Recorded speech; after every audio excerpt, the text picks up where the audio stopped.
por el privilegio de poder estar aquí con ustedes. Realmente me siento parte de la iglesia, aunque estamos muy lejos, porque, ¿verdad? Obviamente mis hermanos, mis sobrinos están aquí y de alguna manera u otra hemos estado muy pendientes de la obra de Dios aquí en San Francisco. Y hemos estado muy gozosos de ver cómo Dios ha sido bueno con esta iglesia. Cómo el Señor le ha concedido un crecimiento, no solamente en número, sino también en la palabra de Dios. Y la verdad es que nos gozamos. He podido compartir también con los jóvenes de aquí de la iglesia en algunas ocasiones. Y siempre les digo, estoy muy contento cuando puedo venir a compartir la palabra con ustedes. Y ver cómo hay muchos jóvenes en medio de nuestra iglesia, de su iglesia, que han decidido poder estudiar la palabra de una manera formal. Esto nos habla del amor de la palabra, del amor de Dios en su iglesia aquí en San Francisco. Y es como, porque es uno de los problemas básicos que nosotros encontramos en las iglesias, y es que la gente no quiere estudiar la palabra. No quiere tomar esa decisión de estudiarla de una manera formal. Y qué bueno que aquí hay muchos jóvenes que han podido tomar esa decisión de poder estar estudiando la palabra de esa manera. Reciban el saludo de mi madre.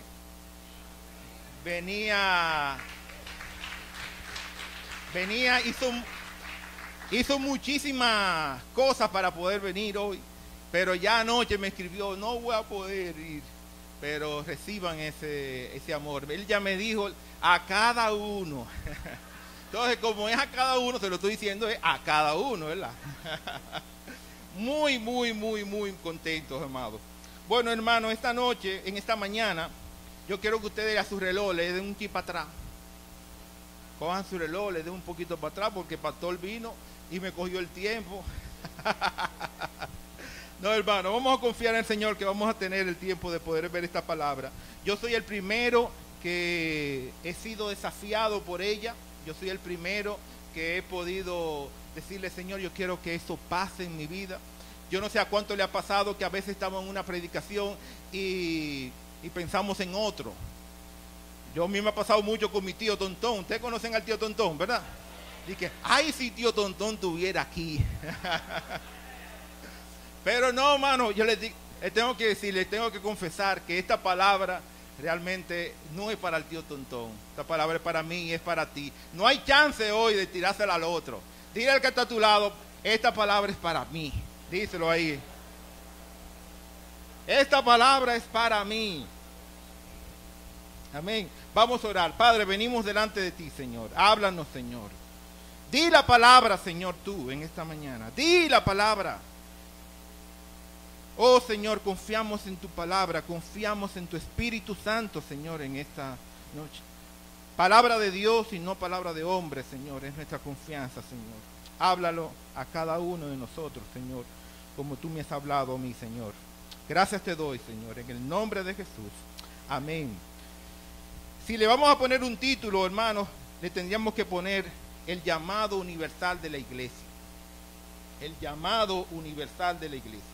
Yo no sé cuántas veces, si tú te has preguntado alguna vez, ¿cuál es mi llamado, Dios?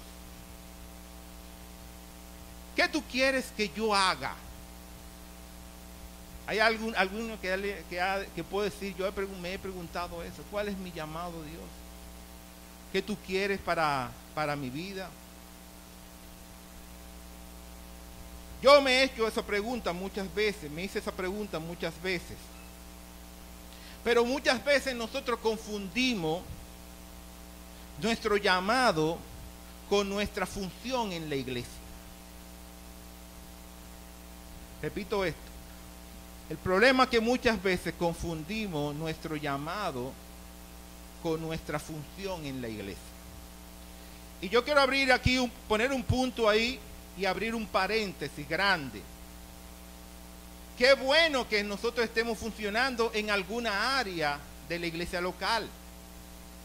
Qué bueno que nosotros estemos funcionando como parte de un cuerpo. Porque somos una célula dentro del cuerpo. Cada uno que está en esta iglesia local es una célula de esta iglesia. Y como célula en el cuerpo tiene que funcionar. Si no, el mismo cuerpo que hace lo rechaza. Cada uno tiene que funcionar en la iglesia en alguna área. Amado, la verdad es que si Dios te ha puesto en esta iglesia, Él te ha dado algún don, alguna gracia para que tú puedas funcionar en medio de la iglesia. Como mencionaba el hermano, el pastor, que él decía, óyeme, qué gran ministerio ese ministerio del departamento de humo y grasa. ¿Cuánto le dan gracias a Dios por ese departamento? Cuando esas hermanas se fajan y trabajan para que nosotros darnos esas delicias, que no me invitaron anoche, esas delicias, ¿verdad? Tal vez me toca un chin del moro también, esas delicias, ¿verdad?, que nos preparan. Qué importante ese departamento. O esas hermanas que tienen que venir temprano para antes de llegar, que las sillas estén organizadas en la iglesia. Alguien tiene que hacer eso. Yo encontré una esta mañana, fifuán, suapeando, ¿verdad? Qué bueno, qué privilegio de parte de Dios. Los hermanos que vienen a tocar los instrumentos, a dar la bienvenida. Todas esas funciones son importantes y es más, y te animo que si tú no estás, acércate a los pastores y dile, hermano, yo quiero que nadie tome tu lugar, que nadie tome tu corona, dice la palabra. Dios, yo quiero, dígale al liderazgo, yo quiero servir en algo, porque soy parte de la iglesia, no puedo estar por ahí solo. Amén. Ahora, cuando a ti se te llame, respóndele a Dios. No le responda a los hombres. Tienes que responderle a Dios para poder ser fiel en lo que se te ponga. Amén. No importa en lo que se te ponga, pero sé fiel porque tú estás respondiendo, ¿qué? A Dios. Eso me recuerda al hermano Tomás, el pastor, que él se está preparando en la palabra y él ya quiere servir al Señor. Y él va y se acerca al pastor y le dice, hermano, yo quiero servir al Señor. Yo me imagino que pensaba en una célula. Yo quiero servir al Señor. Y el pastor le dice, ay hermano, qué bueno, nosotros estamos tan necesitados. Y él mira, yo me imagino que él piensa, ¿verdad? Wow, una gran grupo, ¿verdad? Una gran célula. Y pero el hermano no se queda ahí, el pastor le dice, mire hermano, nosotros sabes que tenemos las sillas de la iglesia, están tan feitas y queremos pintarlas. Son de hierro, ¿verdad? Y hay que pintarla, primero hay que lijarla y después pintarla. Dice ese hermano, cuando él se vio ahí lijando, tú salió como, ¿en qué lío me metí yo? Pero hermano, hay que responderle a Dios. Si estás aquí, hermano, Dios te ha dado un don, te ha dado una gracia, ¿verdad? Para que puedas ser usado en medio de la iglesia. Ahora, ¿cuál es el problema? Que mi función no es mi llamado. Ahí es que está el punto. Yo puedo ser muy buen músico en la iglesia y no estar glorificando con mi llamado a Dios. ¿Cómo así, hermano? Yo quiero que vayamos a Mateo. Bueno, ya le pusieron una gráfica. En Mateo capítulo 5.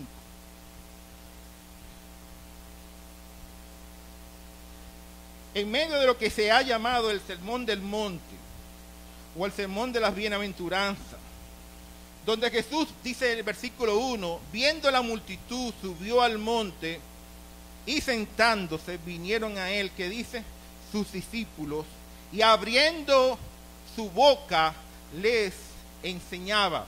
Es así como está ahí más o menos en la gráfica. El Señor vio la multitud y él se apartó. Y eso nosotros lo vemos en varios pasajes en la Escritura, que él se apartaba, dice, y él llamó así a lo que él quiso para que estuviera con él, para darle un mensaje. El Señor estaba preparando a sus discípulos, el Señor estaba preparando su vida a cada uno, formando su vida en cada uno de sus discípulos. Y él se apartaba con ellos para él enseñarles. En ese sermón que nosotros vamos a ver, el sermón de las bienaventuranzas, solamente vamos a ver algunos aspectos en este sermón. Amado, Dios ha comenzado a establecer cuáles eran las características, cuál era ese verdadero llamado que tenían que tener cada uno de sus discípulos. Cuál era el llamado esencial de ellos.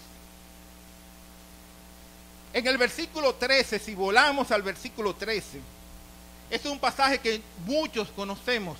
En el versículo 13, cuando él dice, vosotros sois, ¿qué? La sal de la tierra. Y el inicio del versículo 14 dice, vosotros sois la luz del mundo. Ese es tu llamado. Ese es tu verdadero llamado, amado. Ser luz y ser sal de la tierra. Tú puedes ser muy buen músico y no en la iglesia y no ser sal y no ser luz en el mundo que Dios te ha puesto.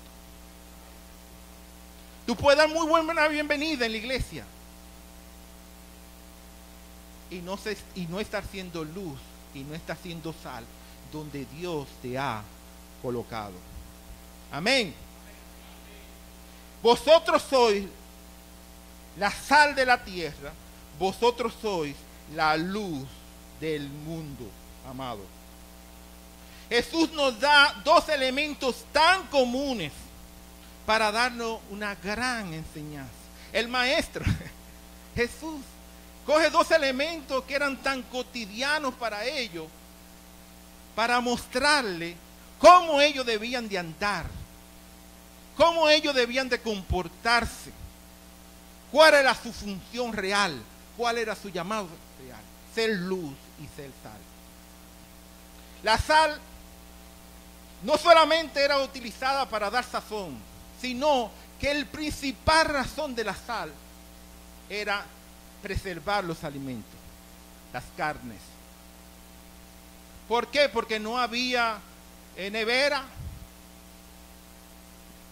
Y ellos tenían ese elemento, salaban el alimento para que la sal, químicamente lo que hace es que les trae el agua a la carne y las bacterias no pueden prosperar. En ese medio alcalino no puede prosperar las bacterias. Y le echaban sal y por eso la sal, el alimento se podía conservar por mucho tiempo. Nosotros conocemos un alimento que es así, que se usa ahora, que es el bacalao. Bacalao, ¿qué le hace? Lo impregnan de sal y dura años. Bueno, así mismo era la sal. Esa era la función básica para que conocían los discípulos de la sal. Era un agente para preservación. Yo recuerdo, Bernardo decía que yo estuve en una selva y en esa selva a veces nos pasaban días sin comer carne, porque se vivía de la caza. Había que cazar, había que matar para poder comer. ¿Y qué pasa? Después que tú tienes una semana y viene el indígena y caza un mono o caza un oso, tú dices, bueno, aquí hay comida, ya para 15 días vamos a tener comida aquí. Pero ¿qué pasa? Tú veías que el indígena partía el mono, partía el oso, ¿verdad? Y te dejaba, y nada más dejaba una pequeña porción. Y iba y salía a repartir. Y tú decías, óyeme, pero eso no va a dar para nada. No. El indígena sabía que solamente se podía quedar con la porción para esos 3 días porque ellos no tienen sal. A ellos no tener sal porque están en medio de una selva, ellos no tienen ese elemento. Entonces él nada más se podía quedar con esa porción de esos 2 o 3 días. Porque ya al cuarto día, ¿qué dijo Marta? Ya hiede, ¿se acuerdan? Bueno, ya al cuarto día ese animal, ¿verdad? Cuando tú te lo vas a comer, ya las bacterias han ido. Entonces el indígena sabía eso y solamente se quedaba con una pequeña porción.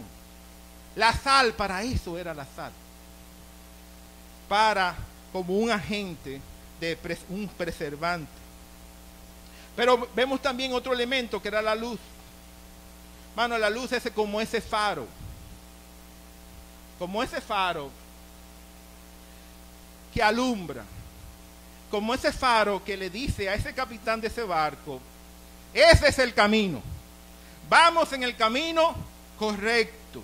Ese es el camino. Anuncia dónde está el camino.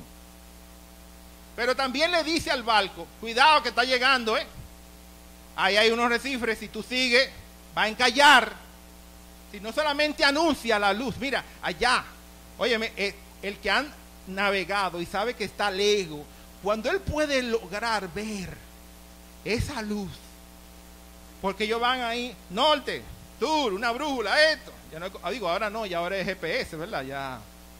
Pero antes el faro tenía, la luz tenía una función. No había energía eléctrica, hermano. Cuando Jesús le dice esto, no había energía eléctrica. La luz era importantísimo. No podían caminar, ellos no podían caminar durante el día por el tema del calor. Y muchas veces tenían que salir a recorridos en medio del desierto en las tardes, noches. Y la luz era esencial para poderle guiar en el camino. Por eso para ellos, para los discípulos, era tan significante este tema de ser luz y el tema de la sal.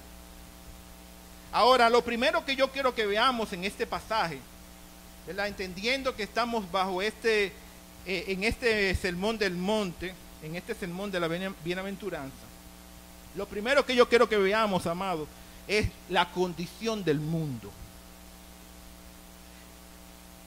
Si el Señor le dice a ellos, ustedes van a ser la sal, en lo que Él está diciendo es, ustedes necesitan ser sal porque ustedes están viviendo en un mundo que está en descomposición. Así está el mundo está en descomposición, que es lo mismo que decir que el mundo está muerto en sus delitos y pecados. Cuando vemos aquí el pasaje en Efesios capítulo 2 del 1 al 10, dice, y Él os dio vida a vosotros cuando estábamos como muertos en vuestros delitos y pecados. Un mundo que está en descomposición. Dice, en los cuales anduviste en otro tiempo siguiendo la corriente de este mundo. Este mundo, hermano, va en una descomposición continua. De mal en peor. Donde las cosas buenas ya se le llama malas. Y a las malas se le llama buenas. El mundo está en una condición que va de mal en peor. Dice, conforme a quién? Al príncipe de la potestad del aire. Nuestra lucha, dice la Escritura, no es contra carne ni sangre. Conforme al príncipe de la potestad del aire. Dice el Espíritu que ahora, no de ayer, sino que ahora opera en los hijos de desobediencia, entre los cuales también todos nosotros que vivíamos. Mano, así era, esa era nuestra condición. Allí estábamos nosotros. Dice la palabra que Él, lo vil, no se sientan mal, man, no se sientan mal por esto, porque es que la palabra que lo dice, que lo vil y lo menospreciado escogió Dios. Nosotros estábamos en esa condición, amado, entre lo vil y lo menospreciado. Dice, sigue diciendo el verso, en otros tiempos, en los deseos de nuestra carne. Dice, haciendo la voluntad de la carne y de los pensamientos. Y éramos por naturaleza hijos de ira. Así está el mundo, amados, viviendo bajo la ira de Dios, en descomposición total. Pero no solamente el mundo está en descomposición, sino también el mundo está en oscuridad. Está viviendo en oscuridad. Si vemos ahí en Juan capítulo 3, versículo 19 al 20, un pasaje muy conocido, dice, y esta es la condenación, no otra, esta es. En otras palabras, por esto es que el mundo es condenado. Dice que la luz vino al mundo y los hombres amaron más las tinieblas que la luz, porque sus obras eran malas. Porque todo aquel que hace lo malo, dice, aborrece la luz y no viene a la luz para que sus obras no sean reprendidas. Pablo a Timoteo le habla sobre el carácter del hombre el día de hoy. Imagínese usted que nosotros vamos a hacer un sancocho ahora. un sancocho grande, ¿verdad? Y usted coge para ese sancocho yuca, y que estoy haciendo el análisis de que le vamos a echar sancocho. Yuca, ñame, auyama, cilantro, batata, alguno, cilantro, naranja agria, entonces toda la carne, las 7 carnes, que yo nunca me he comido uno de 7, pero dicen que hay uno por ahí que es de 7 carnes, la chuleta, el pollo, usted está haciendo su gran sancocho. Bueno, Pablo le está diciendo ahora a Timoteo cómo eran las características de ese sancocho, de ese mundo donde nosotros estamos. Esos ingredientes, entonces cada ingrediente lo vamos echando a ese sancocho. Dice ahí ese pasaje: también debes saber esto, que en los postreros días vendrán tiempos que peligrosos. Y aquí comienzan los ingredientes para ese sancocho. Porque habrán hombres amadores de sí mismos, chuplup, avaros, chuplup, vanaglorioso, soberbio, blasfemos, desobedientes a los padres, ingratos, impíos. Ya como que él dijo impío, ya como impío, sin afecto natural, implacables, calumniadores, interperantes, crueles, aborrecedores de los buenos, traidores, impetuosos, infatuados, amadores de los deleites más que de Dios.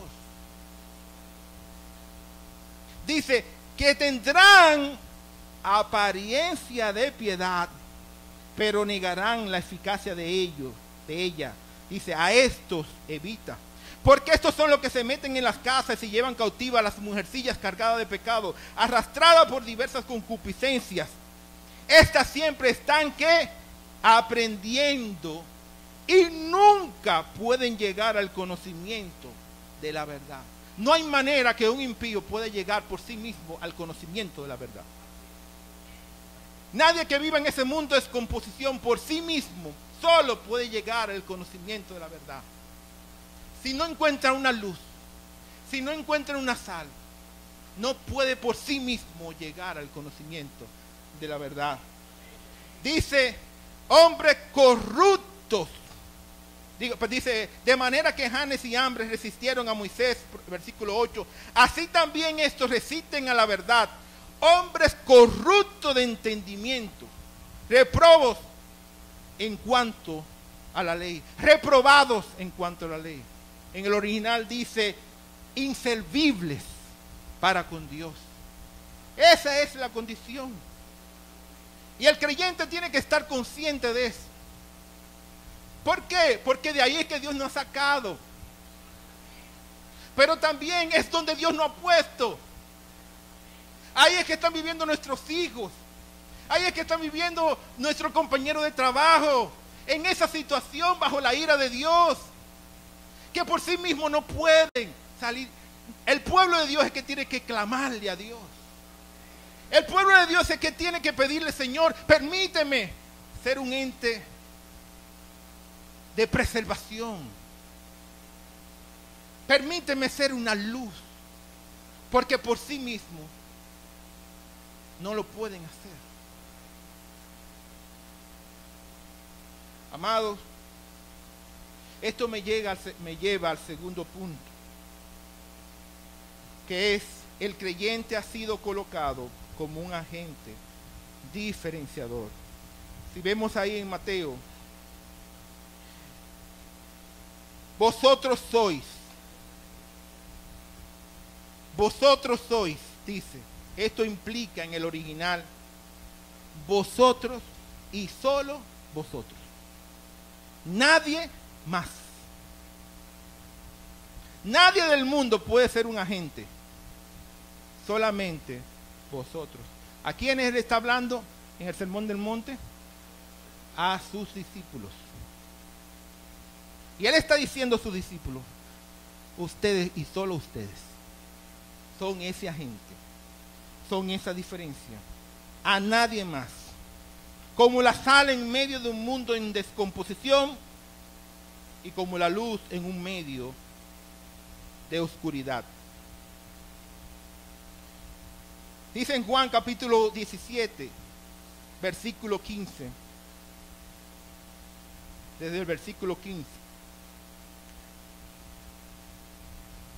No os ruego que los quites del mundo, sino que los guardes del mal.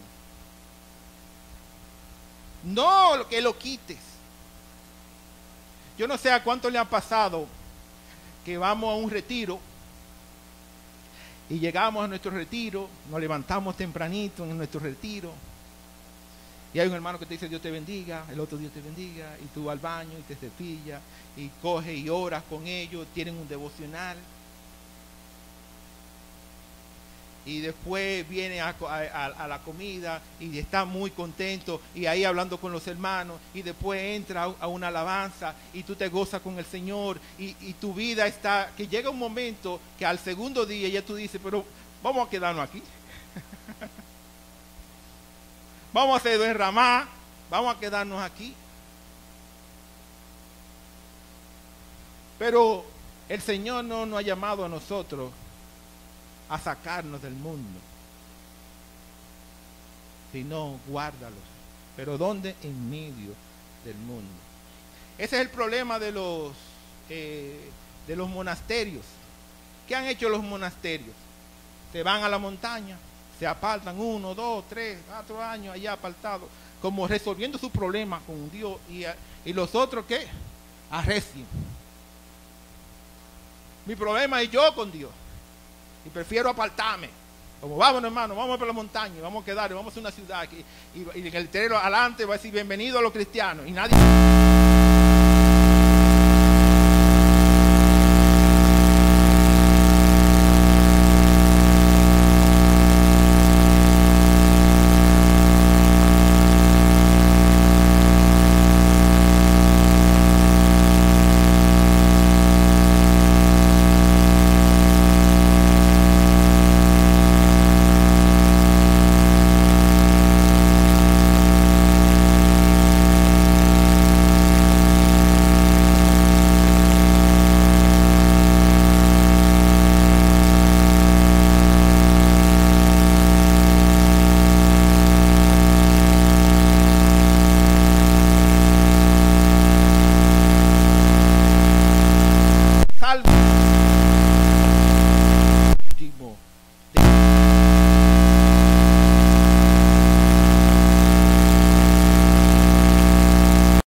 Y como los discípulos hemos sido encomendados para hacer luz y para hacer sal en la tierra.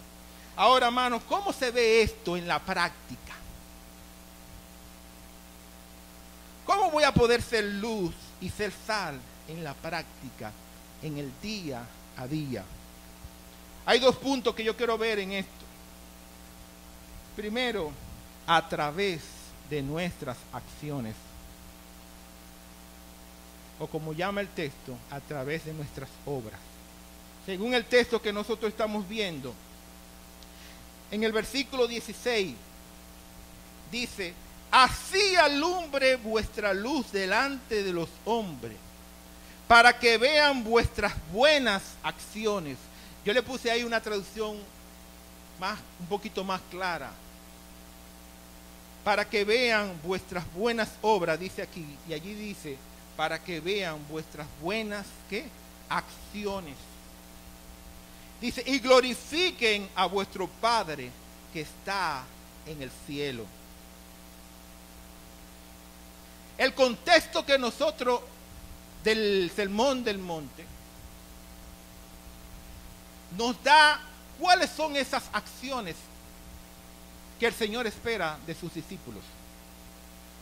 Yo no pretendo que veamos completo el sermón del monte, las bienaventuranzas, porque no nos daría el tiempo, pero sí quiero darle algunos toques ahí. Alguien describió la bienaventuranza como una locura.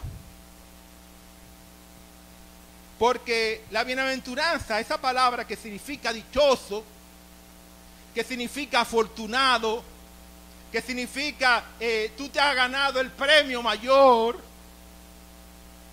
para los discípulos les fue una locura. Y para el mundo es una locura hoy en día. Alguien lo graficó de esta manera. Es como que usted va al médico, le encuentran un problema y le mandan a hacer un estudio. El estudio viene y está medio complicado el estudio y te mandan a hacer otro estudio. Y le mandan los resultados al médico. Y el médico te llama y te dice, tú llegas a su oficina, a su consultorio, y tú lo encuentras con una gran sonrisa.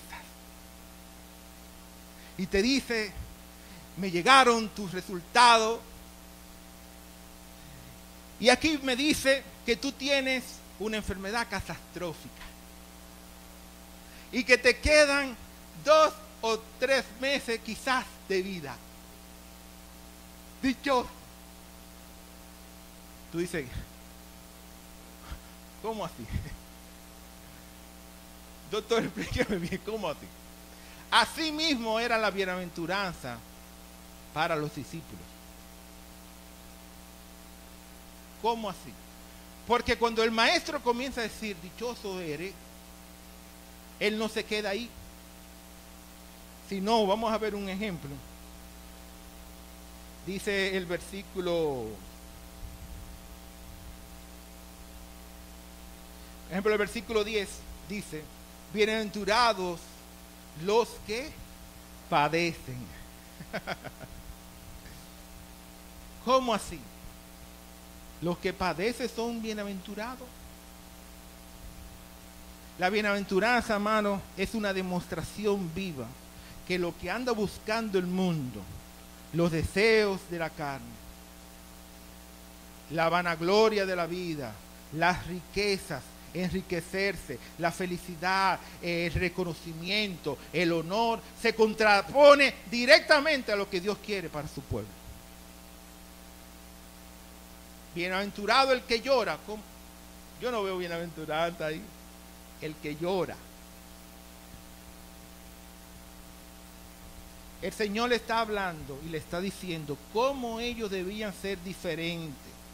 Para tú poder ser luz, tú tienes que ser diferente al mundo. El mundo te dice, no llores. Los hombres no lloran. Y Él te dice, bienaventurado el que llora. Bienaventurado el que puede decir, Señor, sé propicio a mi pecador. Porque reconoce su falta. Reconoce que no es digno. El mundo te dice, no. La autoestima siempre arriba. Allá. El Señor te dice, bienaventurado el que llora. Dice el versículo 5, ¿cómo nosotros vamos a hacer? Quiero ver algunos ejemplos. Dice el versículo 5, siendo manso, bienaventurados los mansos. Así es que vamos a modelar. Así es que vamos a poder ser luz, modelando las características de Jesús. Una de ellas, siendo manso. Esto implica modelar la ira, sus efectos. Implica ser provocado y no airarte. Los hombres que fueron al retiro que tuvimos allá, oímos un testimonio, yo quiero decirlo aquí, a un hermano de la iglesia que construye edificios. Había uno de los clientes que él le vendió un apartamento y el apartamento tenía problemas. Y él fue a enfrentar la situación a ver qué había que resolver ahí. Y en medio de esto, este hombre le dio un trompón. Le tiró un fuetazo, como nosotros decimos. Y le dio un trompón al hermano. Dice el hermano que él se quedó paralizado. Y echó para atrás. Le dio y se fue el hermano. Dice que cuando él estaba llegando a la casa, ya la ira lo tenía calcomiendo.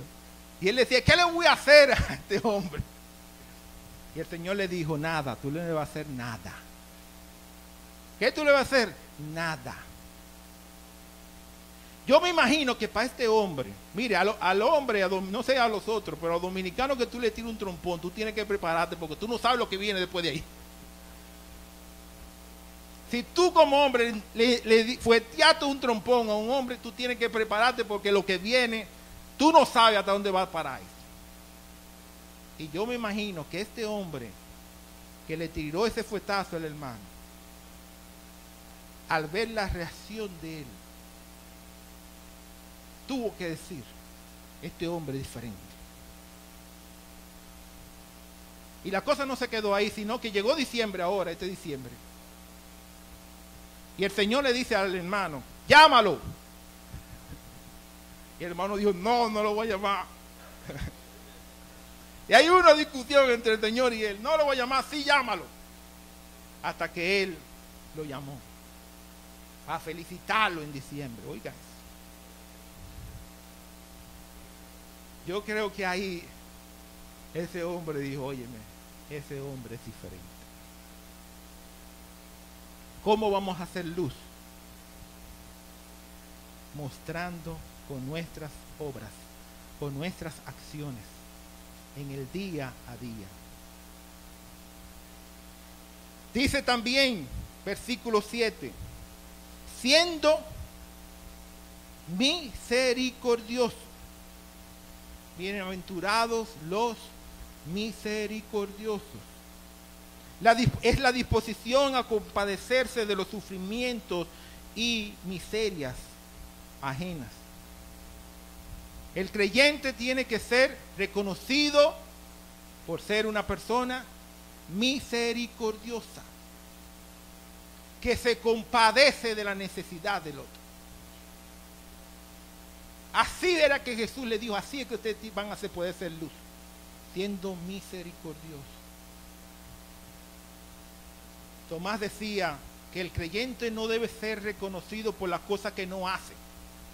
Yo no bebo, yo no fumo, yo no mujeriego,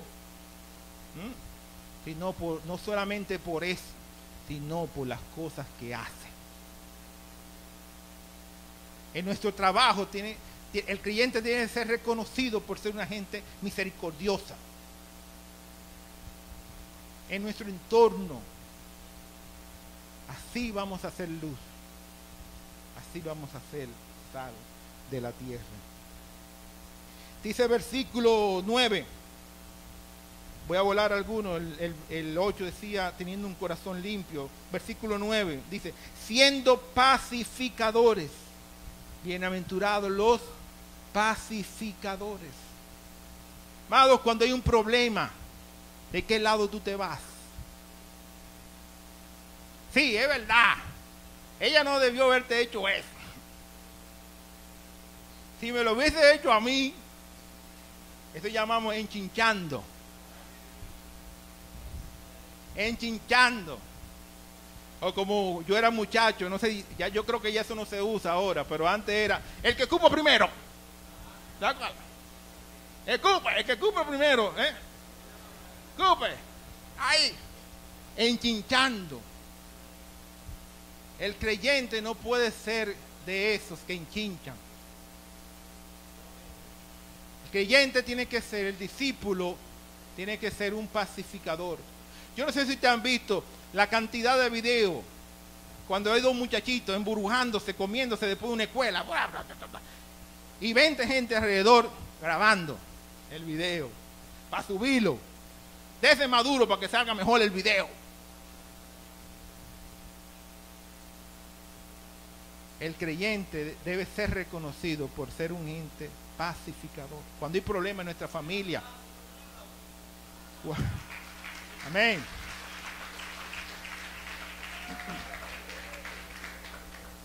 Cuando hay un problema en nuestra familia, ¿de qué bando nos vamos? con nuestros hermanos, con nuestra familia. El creyente tiene que ser aquel que puedan los demás decir, ve donde fulano, ve donde fulano, ve a oír consejo allí. Amén. Lo segundo, y esto me lleva entonces al tercer punto, ¿cómo vamos a hacer luz y sal? Según el pasaje que estamos viendo, anunciando el evangelio. Anunciando el evangelio. Si vemos en el versículo 14, dice, una ciudad asentada sobre un monte, que dice, no se puede esconder. Esto más o menos lo que Jesús estaba diciendo, tú no puedes esconder eso. Eso es una ciudad. Tú no puedes esconder eso. No se puede esconder. Y dice el siguiente versículo, ni se enciende una luz y se pone debajo de un almud, sino sobre el candelero, y alumbra a todos los que están en la casa. La luz tiene que salir. Tiene que salir. La luz tiene que salir. La sal, para poder salar, tiene que salir del salero. Por más cerca que tú pongas un aguacate de un salero, si tú no le echas la sal, no hay forma que... Lo puedes poner arriba, abajo, donde tú quieras, pero si no sale la sal, no puede. La luz no se puede esconder. Mire, eso que está ahí es un almud. Yo siempre decía, ¿qué es un almud? Será un armario, será una cosa, ¿verdad? Eso es un almud. Eso era algo para medir granos. Se usaba mucho para medir el grano. Yo tengo 5 almudes de grano de habichuela, a ver si, de trigo. Es como la lata que uno dice, dame una lata de limón, ¿te acuerdas? Que no tiene una medida. Así usaban eso como esa medida. Y es como lo que el Señor dice, tú no puedes encender una lámpara, ¿verdad? Y ponerla debajo del almud. Si tú no puedes, en este caso sería ponerla encima, ¿verdad? Taparla con el almud, que ella quede ahí, debajo del almud. Ella no quede debajo, así mismo que así. No es posible, no se enciende. El Señor usa esas dos ilustraciones. La luz tiene que salir, la sal tiene que salir. Ahora, ¿cómo se ve esto en la Escritura? Poder dejar salir la luz. Hay un pasaje que me encanta, porque es muy claro. No hay vuelta atrás. Es en 1 Pedro capítulo 2. ¿Cómo vamos a dejar salir esa luz? Dice, pero, ya lo tienen ahí, dice, pero vosotros sois, dice, linaje escogido, real sacerdocio, nación santa, pueblo adquirido por Dios, ¿para qué? Para que anunciéis las virtudes de aquel que os llamó de las tinieblas a su luz admirable. Para eso hemos sido llamados, para anunciar sus virtudes. Él nos ha hecho un pueblo escogido, un real sacerdocio, una nación santa, un pueblo adquirido para anunciar sus virtudes, para que su luz salga. Para eso hemos sido llamados. Dice Efesios capítulo 2, versículo 4, pero Dios, que es rico en misericordia, con su amor con su gran amor con que nos amó, dice, aún estando nosotros muertos en nuestros pecados, nos dio vida juntamente con Cristo. Dice, por gracia soy salvo, y juntamente con Él nos resucitó, y asimismo nos hizo sentar en lugares celestiales con Cristo Jesús, dice, para mostrar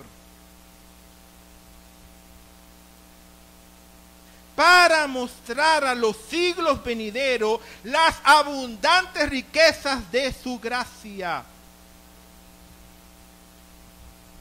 Dice versículo 10, porque somos hechuras suyos, creados en Cristo Jesús, ¿para qué? Para buenas obras, para buenas acciones, Pero dice aquí también, las cuales Dios ha preparado, aleluya, de antemano para que anduviésemos por ella. Dios ha preparado de antemano. Él te ha llamado para que tú puedas anunciar sus virtudes, para mostrar a los siglos venideros ese amor y esa gracia que Dios ha tenido contigo. Dice en Corintios capítulo 2, 2 Corintios capítulo 5, perdón. Dice así: de modo que si alguno está en Cristo, nueva criatura es. Las cosas viejas pasaron, he aquí, todas son hechas nuevas. Y esto no proviene de Dios, quien nos reconcilió consigo mismo en Cristo y nos dio el misterio de la reconciliación. Que Dios, estando en Cristo, reconcilió consigo al mundo, no tomándole en cuenta a los hombres sus pecados. ¿Y qué dice? Y nos encargó. ¿A quiénes? A nosotros. No al pastor, ni a los diáconos solamente, sino a todos nosotros. Nos encargó a nosotros la palabra de la reconciliación. Así que somos embajadores del nombre de Cristo. Donde Dios se ha puesto, en tu trabajo, en tu universidad, en tu casa, en tu barrio, tú eres ¿qué? Un embajador de Cristo. Tú eres la luz ahí donde Dios te ha puesto. Y no importa lo que pase, lo que digan, si te sientes bien, mal, lo que te maltraten, lo que dice en la bienaventuranza, tú eres la luz y tú eres la sal. Yo recuerdo que recientemente le digo yo a un amigo, estamos jugando en un equipo, que yo quiero participar de uno de su equipo porque él es muy bueno. Y digo, mira, méteme en tu equipo. Y él me dice, sí, está bien. Después veo la lista y no estoy en su equipo, estoy en otro equipo. Y lo llamo y le digo, ven acá, nos juntamos. Pero no me pusiste en el equipo. No, es que hubo uno ahí que te dice que tú ni bebes, ni fumas, ni nada. Gloria a Dios. Gloria a Dios. Yo no estoy ahí yo tengo que ser luz ahí donde estoy. No importa donde sea. No importa lo que venga con eso. Tú eres llamado a ser la luz. Tú eres llamado a ser el embajador donde Dios te ha puesto. Amén. Somos embajadores en el nombre de Cristo. Hay un ejemplo que yo quiero que veamos. Un ejemplo muy conocido de la mujer samaritana. ¿Se acuerdan de ella?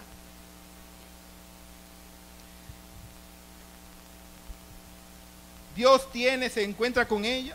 Dice, y vino en el versículo 7, y vino una mujer samaritana a sacar agua. Y Jesús comienza a hablar con la mujer samaritana. Comienza a hablar.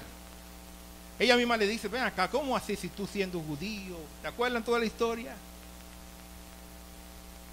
Cuando Jesús comienza a hablar con ella, y ella se comienza a ver, llega el versículo 19, que ya la mujer está diciendo, Señor, me parece que tú eres un profeta.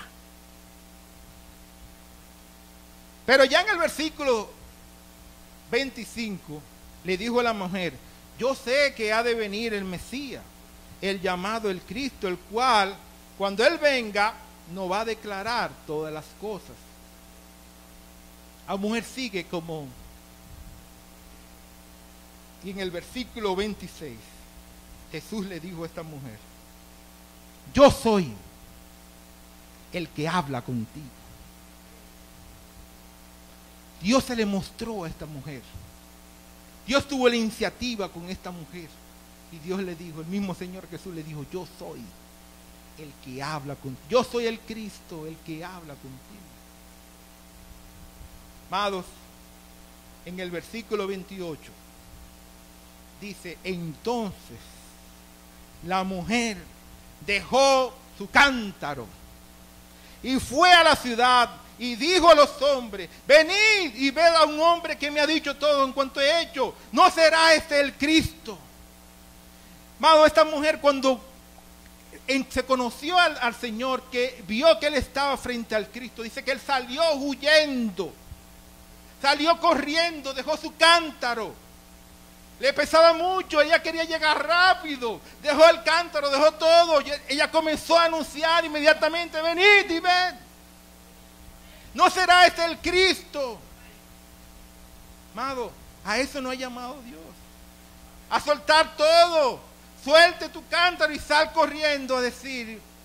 ¿Qué ella comenzó a decir, hermano? Lo que Jesús había hecho con ella. No era una mujer docta. No era una mujer que tenía un abolengo cristiano. Ella solamente comenzó a decir lo que Dios había hecho con ella. Y eso fue lo que se le exigió. Lo que Dios había hecho con ella. Eso es lo que tenía ella que anunciar. Y soltó todo para ir a anunciar.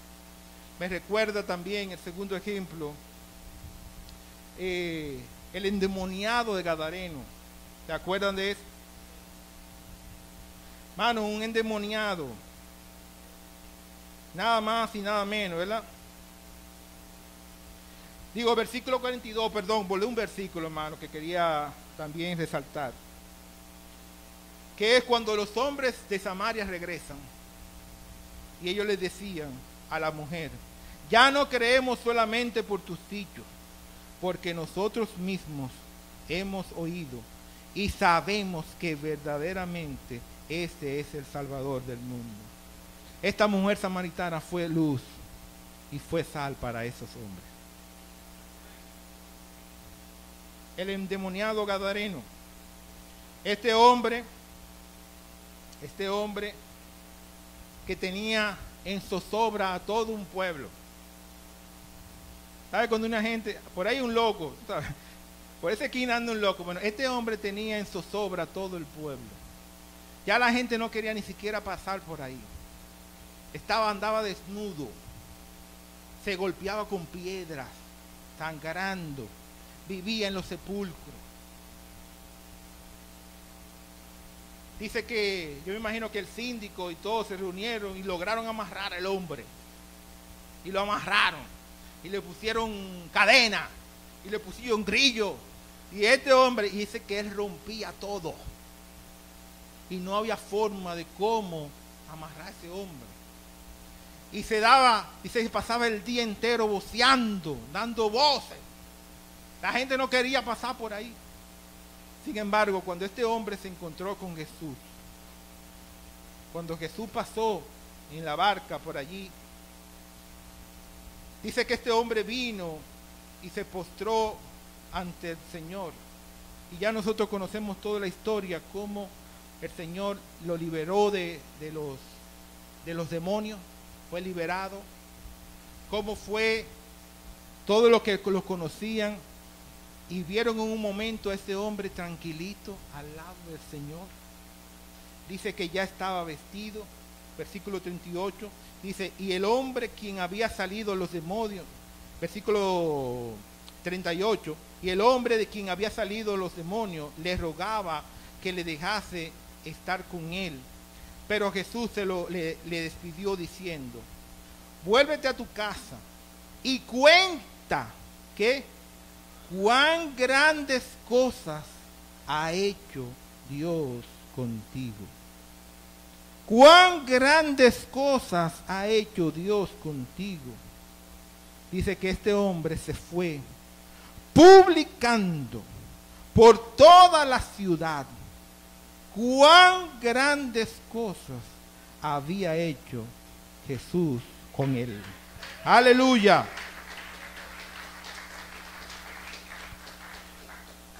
¿Por qué, amado, nos cuesta anunciar la virtud del Evangelio? Por temor, por vergüenza. ¿Qué van a decir? Hay alguien en la iglesia que predica mejor. Eso le corresponde a un grupo. Todas esas son excusas que apuntan a nuestro egoísmo. Pero yo creo que hay algo más. Esto puede apuntar a nuestra falta de fe, de creerle a Dios. de estar consciente de la condición en que están viviendo el mundo, nuestros compañeros. Amado, dice la palabra en Romanos capítulo 1, versículo 16, porque no me avergüenzo del evangelio, porque es poder de Dios para salvación a todo aquel que en él cree, al judío primeramente, dice, y al griego. Él nos ha dado un mandato. Esto es un mandato. Esto no es de que si tú quieres y no quieres. Es un mandato. El anunciar sus virtudes es un mandato que nos corresponde a cada uno. Marcos capítulo 16, versículo 15 dice, Mateo capítulo 28 dice, por tanto, id, ¿qué? Y haced discípulos a todas las naciones, bautizándole en el nombre del Señor, bautizándole en el nombre del Padre, del Hijo y del Espíritu Santo. Id. Marcos 16, capítulo 15, versículo 15 dice, y él les dijo, id por todo el mundo, ¿y qué? Y predicad el evangelio a toda criatura. Dice versículo 14, ¿cómo pues invocarán invocarán a aquel en el cual no han oído? Dice, ¿y cómo creerán en aquel en quien no han oído? ¿Y cómo irán sin haber quien les predique? ¿Y cómo predicarán si no fueren enviados? Como está escrito, cuán hermosos son los pies de los que anuncian la paz, de los que anuncian las buenas nuevas. Aleluya. A Timoteo, Pablo le decía, predica. Versículo 4, te encarezco delante de Dios y del Señor Jesucristo, que juzgarás a los vivos y a los muertos en su manifestación y en su reino. Dice que predique la palabra, que inste a tiempo y fuera de tiempo, redarguye, reprende, exhorta con toda paciencia y doctrina. Amado, el creyente, nosotros hemos sido dotados del Espíritu Santo. Nosotros, dice la palabra, vosotros sois el templo del Espíritu Santo. Nosotros hemos sido dotados del Espíritu Santo. En Hechos capítulo 1, versículo 8 dice, pero recibiréis poder cuando haya venido sobre vosotros el Espíritu Santo. ¿Y qué va a pasar? Y me seréis testigo en Jerusalén, en toda Judea, en Samaria y hasta lo último de la tierra. Recibiréis poder. Los discípulos ya querían salir cuando el Señor iba a ascender a los cielos. Y Él le dijo, no se vayan. Váyanse allí y esperen, porque recibiréis poder cuando haya venido sobre vosotros el Espíritu Santo. ¿Cuál es la función del Espíritu Santo, hermano? Él te va a decir qué hacer. Él te va a decir qué decir. Él te dará el denuedo, amado.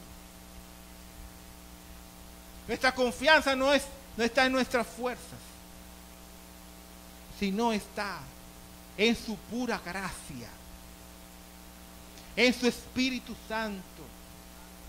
El Espíritu Santo es aquel que guía. Nosotros lo vemos cuando tú estudias el libro de Hechos. Tú te das cuenta cómo el Espíritu Santo es el que le decía a los apóstoles, no vaya aquí, entra allí, ponte allí, que por ahí va a pasar un carro y después cuando pase tú vas. Era el que guía. El Espíritu Santo es aquel que donde nosotros tenemos que someternos. Él convence, dice la palabra, que es el que convence de pecado, de justicia y de juicio. Hermano, el Espíritu Santo es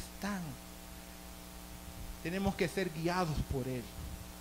Tenemos que depender de Él para poder ser luz donde estamos. El Espíritu Santo, los discípulos vivieron con nuestro Señor.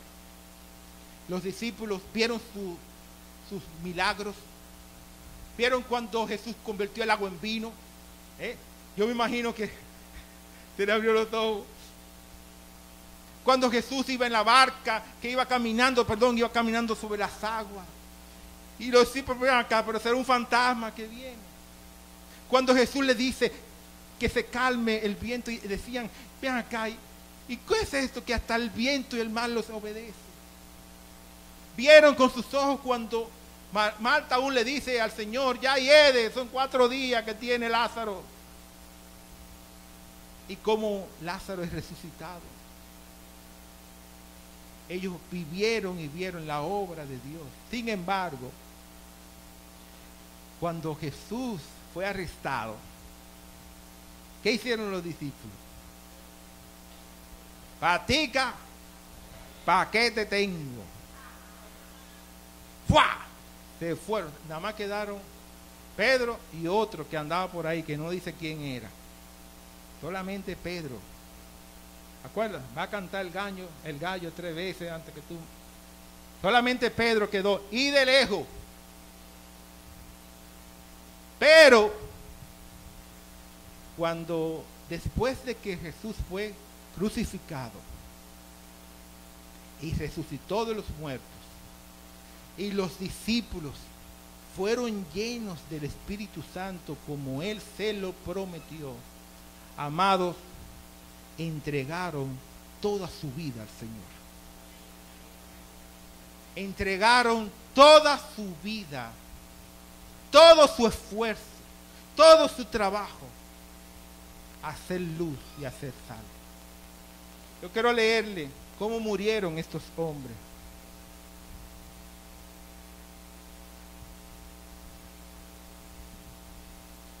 Andrés murió crucificado. Bartolomé torturado y después crucificado. Esos que salieron corriendo.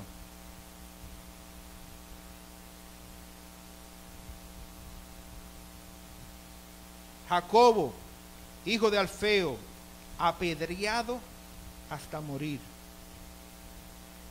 Jacobo, hijo de Zebedeo, decapitado. Juan, exiliado. Judas, el no Iscariote, dice apedreado hasta morir. Mateo fue herido con lanza hasta morir. Pedro fue crucificado. Felipe fue crucificado. Simón crucificado. Tomás fue herido con lanza hasta morir. Matías fue apedreado hasta morir. Amados, definitivamente estos hombres entregaron su vida por completo a esa encomienda que Dios le dio de ser luz y de ser sal. Amados, nosotros debemos advertir al mundo no solamente de las consecuencias de ignorar la ley de Dios, sino también del juicio venidero. Nos corresponde a nosotros. El verdadero cristiano no va a esconder la luz. La misión del cristiano como portadores de la luz es exponer las tinieblas, advertir acerca del peligro espiritual y guiar a aquellos que andan en tinieblas a venir a la luz verdadera. Vamos a ponernos de pie, hermanos, en esta mañana. Aleluya. Aleluya. Oh Señor Jesús. Hay un cántico que vamos a estar cantando.